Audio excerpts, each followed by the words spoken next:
ভাই, বলতে গেলে আমরা সবাই কম বেশি সিঙ্গারা খেয়ে থাকি, কিন্তু আমরা কেউ জানি না যে এই সিঙ্গারার ঠিক উৎপত্তি কোথা থেকে, বা কে এই সিঙ্গারা প্রথম তৈরি করেছেন, বা এই সিঙ্গারার উৎপত্তি প্রথম কোন দেশে। চলুন আজকে জেনে নেওয়া যাক সিঙ্গারা কোন দেশি। জানেন কোথায় জন্ম এই সুস্বাদু পদটির?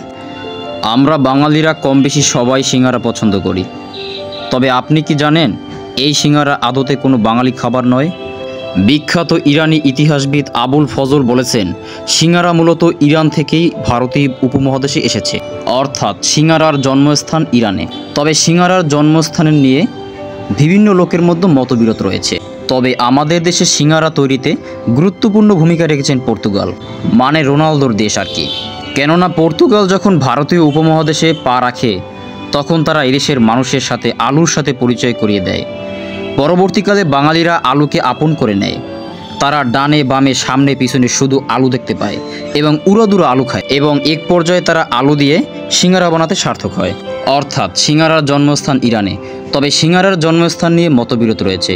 তবে আমাদের দেশে সিঙ্গারার তৈরিতে গুরুত্বপূর্ণ ভূমিকা রেখেছেন পর্তুগাল, মানে রোনালদোর দেশ আর কি। কেননা পর্তুগাল যখন ভারতীয় উপমহাদেশে পা রাখে তখন তারা এদেশের মানুষের সাথে আলুর সাথে পরিচয় করিয়ে দেয়। পরবর্তীকালে বাঙালিরা আলুকে আপন করে নেয়।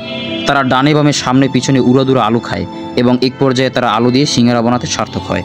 সিঙ্গারা খেতে গেলে আমাদের অবশ্যই লক্ষ্য করা উচিত সিঙ্গারাটি ভালো আছে কিনা, বা সিঙ্গারাটি কী দিয়ে তৈরি করেছে, সিঙ্গারার তৈরিকৃত তেল ভালো আছে কিনা।